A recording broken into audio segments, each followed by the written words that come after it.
Dave and Sonia Braun, a childless married couple, are sitting at the kitchen table. Dave has just returned from work. Sonia arrived an hour earlier and is dressed elegantly. Near the front door, there's a small suitcase. Now, Dave, the most important thing I want you to finish this weekend is painting the nursery. The paint cans are right by the door, and the guy at the store said you need to apply at least 2 coats. Oh, before I forget, did you ask your parents if we can paint the spare room? I know they've told us to treat this house like it's our own, but it's still just common courtesy. Yeah, they're fine with it. Remind me again, Sonia, why are we painting the nursery now, when you're not even pregnant? Sonia sighed at the need to explain this yet again. She loved Dave very much. He was a good provider and, when the time came, would be a great father. But sometimes he could be frustratingly absent-minded. Because, Dave, I'm no longer taking the pills, so it's only a matter of months before I get pregnant, and maybe another year before little ones are running around the nursery. I told you I did some research, and it showed that even the safest paints emit toxic fumes for up to a year after application. The main reason I'm leaving with Bev this weekend is because I'm sensitive to the smell of paint. Otherwise, I would stay and we could do it together. Now, here's what I suggest. First thing tomorrow morning, you should take my car to the service center. They'll give you a replacement for the day, and I've already booked it. Then, come back here and apply the first coat of paint. That should keep you busy until around lunchtime. After that, if the service is done, pick up the car and head to Mom's. She'll feed you lunch. Mowing the lawn usually takes you the rest of the day. Dinner for tomorrow is in the freezer. On Sunday morning, apply the second coat of paint. And please keep the nursery door closed so the fumes don't spread throughout the house. Bev told me to let you know that Mick will pick you up around 1 for a round of golf. You can have dinner at the club, and Bev will drop me off here around 8. How does that sound? Wow, I'll be one busy, organized bee this weekend, won't I? At that moment, Sonia's phone chimed with an incoming text. She glanced at it. Bev is already leaving her house to pick me up. Now, are you sure you have everything you need? Don't worry, woman. I'll be fine. Are you sure you don't want to stay here with me instead of going to a spa weekend with Bev? We could try to conceive a baby in those 2 days. Oh, tempting, Dave. But as I see it, we'll have the rest of our lives for dirty weekends, and I only have a little time left to enjoy some freedom before I become a mother. Sonia had to turn away from her husband as she said this. Her image of herself as a decent, honest person had been deeply shaken by some recent decisions. All right, Sonia. I suppose all that's left is for you to open this little farewell gift I bought for you. Dave reached under the table and placed a small wrap box in front of Sonia, about the size of a pack of cigarettes. She looked at it, a little puzzled. Should I open it now, Dave? Can I do it over the weekend? That's up to you. You can open it now or later, but I strongly recommend using it this weekend. Sonia grabbed the gift and began tearing off the wrapping, revealing a box wrapped in cellophane. Took her a moment to realize what it was. Dave filled the silence. I had to make an executive decision, but I figure 12 should be enough protection for 2 nights and 2 days at the spa with Paul. I took the risk of buying extra large ones because I assume he's bigger. After all, you wouldn't leave our marriage and future family for someone as average-sized as me, right? Sonia froze in shock, unable to take her eyes off the box of protection in her hand. Dave kept talking anyway. I also assume your massive to-do list for me while you're away was meant to distract me from thinking about questions like, why did Sonia avoid answering when I asked which spa you and Bev are going to? Or why did she convince me not to call her this weekend? Sonia couldn't move, couldn't think, couldn't act. Her foolproof plan to have one harmless fling before motherhood, encouraged by her best friend, had just blown up in her face. She was stunned. Did you keep the receipt for the paint, dear? Yes. The room needs repainting, but I don't think a soft pastel shade suitable for either a boy or a girl is appropriate right now. I'll pick a different color when I drop your car off at the service center tomorrow. I suppose, thinking logically, you have no reason to rush back on Sunday afternoon since I now know what you're really going to be doing. Oh, and by the way, excellent acting. You were really convincing in your lies, not believing in empty words. Dave fell silent and watched as Sonia destroyed herself with self-blame. Leading up to this moment, he had wondered if she had a backup plan in case the real reason for her trip ever came to light. Now, observing her face like an open book, he realized she didn't. Interestingly, she didn't bother to deny what he had said. Maybe the fact that he not only knew what she was planning to do this weekend, but also with whom convinced her that lying was pointless. Perhaps she finally remembered just how fundamentally honest she was. He waited until she looked him in the eyes, trying to get a sense of what she was thinking. And finally, she did. At last. You think I'm still planning to leave for the weekend? I can't go now. I have to stay. Why, Sonia? Well, the very thought of settling down and having a child was frightening, so? No, Sonia. Why do you want to stay here this weekend? What's the point? What would you accomplish? If Sonia had looked stunned before, now she looked completely confused. Accomplish? Dave? Well, I can explain why, Dave. So you can forgive me. After all, I haven't done anything yet. Yes, I plan to. But not anymore. Dave, never. If Sonia had dared to look at Dave's face, she would have known just how dead the horse she was. She had been justifying her actions in her own mind before finally giving in to Bev's nagging and agreeing to join her on one of her secret weekends away from marriage. If she had ever thought about the consequences of getting caught afterward, she would have sworn her marriage was strong enough to survive it. Now, knowing that nothing had actually happened, she already believed forgiveness had been given. All she had to do was weather the storm, repent. That would get her life plans back on track. When? In 6 months? In a year? That's what she thought, which is why Dave's next words caught her off guard. Just go, Sonia. Go to your stallion. Go to your mother. Honestly, I don't care where. Just go. For the first time since Dave's revelation, Sonia dared to look at her husband's face. He was looking down, his expression calm and unmoved. The only hint of emotion was the damp glimmer in his eyes. Sonia figured it would be best to leave for a short while. Right now, Dave was clearly angry, and she didn't want him to say something he would later regret. She was already crafting a story for her mother in her head. How long should I stay away, Dave? Dave looked at her and shook his head. Forever. Sonia? Sonia's jaw dropped. Dave ignored her reaction. Yes, we had 5 good years, but it's over. There's nothing more to say. We don't have kids. This house belongs to my parents. We both earn about the same amount of money, so there's no need to even talk about alimony. I spent the last 2 days hiding our money. I think it's fair since I didn't waste a single cent while we were together. And you spent your share on clothes, that flashy car, and your weekend trips with Bev. I closed the accounts and credit cards right before coming home. I suppose you could go to a lawyer, but it'll cost you more than what you could get back. If I were you, I'd treat it as a valuable lesson for your future relationships. And one more thing, Sonia. Dave paused dramatically. Get lost. Sonia was once again completely confused. She hadn't done anything to justify such a reaction. Unless Dave's mention of other trips implied he thought she had taken similar trips before. All the previous ones had either been genuine relaxing weekends or her cover for Bev's antics. That gave her a sense of relief. Oh God, do you really think I've already cheated on you? Well, I haven't. This was supposed to be the first time. The only time. Yes. Bev has been persuading me for ages to join her on one of our trips. But I never did.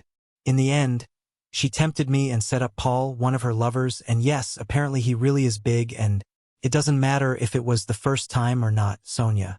Over the last 2 days, you've proven yourself to be such an incredible actress and liar that I'll never believe you, one way or the other. That's what happens when you get caught lying. You lose someone's trust. But none of that matters. You intended to make a fool out of me, you admit it, and that's the end. Now, for the sake of all the times we told each other we loved each other over the last 5 years, let's just part ways, Sonia. If Dave had been ranting or raving at that moment, Sonia would have felt better. She would have had some hope that he was just venting his anger. But the cold, emotionless tone of his voice confused and frightened her. She looked at his face again, at his eyes, and regretted it. His face remained impassive, but now his eyes gleamed like obsidian. There was no love, no pity, not even a recognition that they were looking at anything at all, let alone something offensive to the eye. But Dave, you have to believe me. How can you be so emotionless about this? You can't just stop loving me, just like that. In the same detached voice, Dave replied, 2 days ago, I would have completely agreed with you. Now I'm much wiser. Dave's voice grew louder with these 2 sentences. Finally, his face began to show anger. On Wednesday, I come home from work a few minutes early, with flowers for you, I might add, and park on the lawn in front of the house to wash the SUV.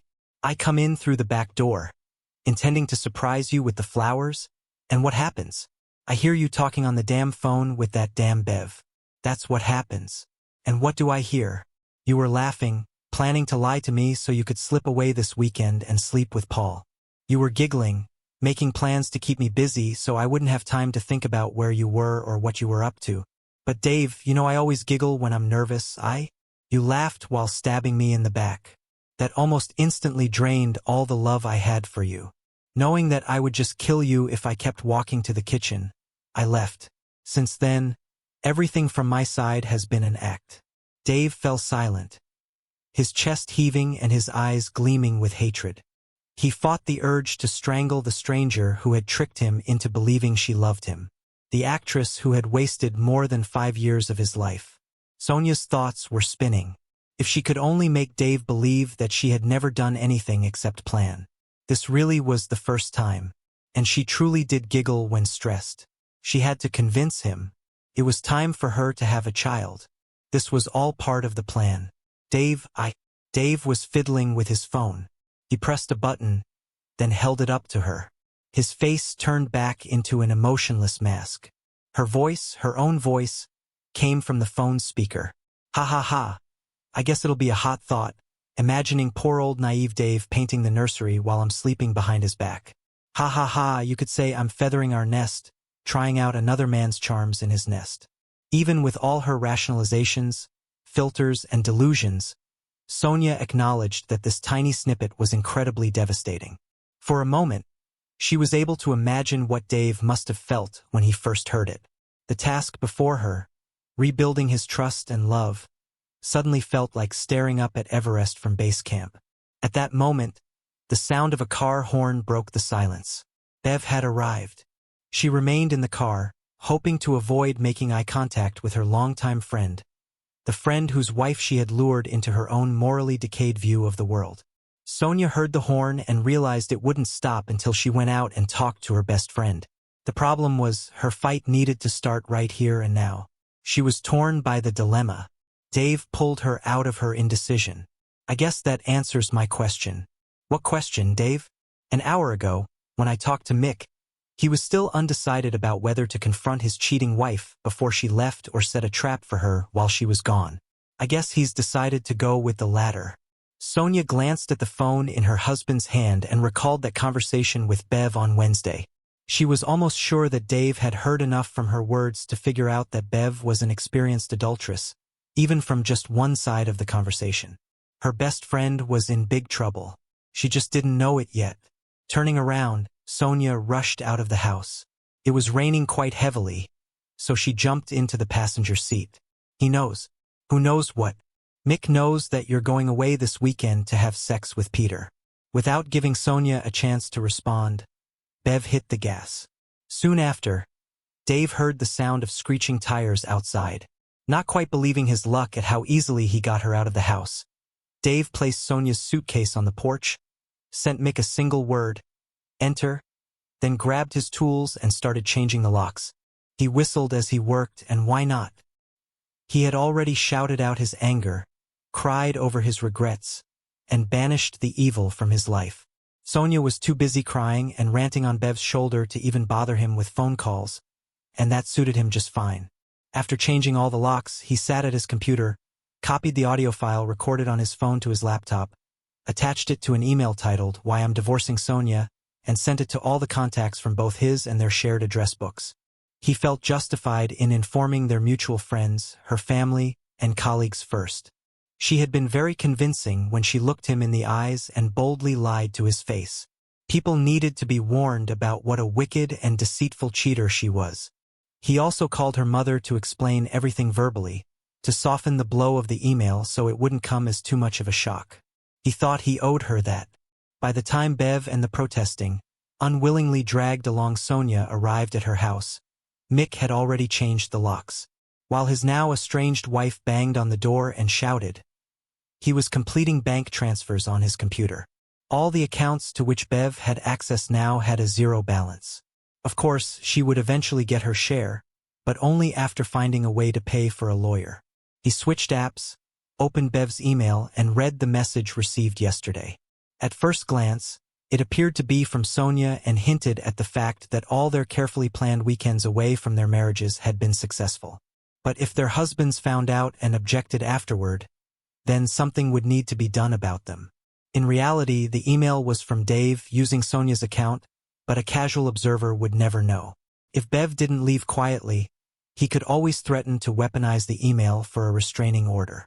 When it became clear that pounding on her old front door was doing nothing but attracting the curiosity of the neighbors, Bev returned to her car where Sonia was waiting. It took only 5 minutes for years of friendship to fall apart forever. Sonia blamed Bev for convincing her to go on the weekend adventure. Bev blamed Sonia for being careless and letting her husband overhear their conversation. Bev dropped her former friend off at her old house and screamed, "Adulteress." Sonia's calls to Dave went unanswered, and when she tried her keys, she found they no longer worked in the locks. Ashamed, she went to her mother's house, where she was greeted with a very cold reception. Over the weekend, Dave refused to answer her calls, but on Monday evening, he responded to a text. If she came to the house at 2 p.m. the next day, he would ask the neighbor to keep an eye on her while she collected her remaining personal belongings. In the meantime, Sonia reasoned that since Dave had been so emotionless on Friday, he wasn't really that upset, and if she groveled enough, he might forgive her someday. She knew he was a very manageable man. So, her plan was to get into the house on Tuesday, cook him an amazing meal, and then greet him at the door dressed for sex. On Tuesday, their neighbor let her into the house and said he would return later to check what she planned to take. Sonia wandered around the house, already feeling like a stranger. The smell of fresh paint lingered, and the door to the nursery was closed. Out of curiosity, Sonia decided to see what color Dave had finally chosen. Opening the door, she stepped inside, and the blood drained from her face. Sonia realized she had misread Dave's visible emotions. He had used the paint she had brought. Across the entire wall, angry words were scrawled in bold letters. Rubbish, adulteress, stole 5 years, cheater, and betrayal. Sonia leaned against the doorframe as the weight of it all hit her. She looked down in horror. The paint was still wet and had left a wide streak on her arm. She jumped away from the door, trembling, feeling as though she had been branded. Branded with the terrible words screaming at her from the walls. For the first time, Sonia saw her actions for what they truly were. The damage and pain she had caused both her husband and herself. Crying out in empathy for her husband and for her own loss, Sonia Travis, née Brown, gathered her belongings and, filled with fear of the pain and humiliation, left her home for the last time. Thank you for listening until the end. See you in the next episode of Cheating Secrets. Take care of yourself and your loved ones. Goodbye.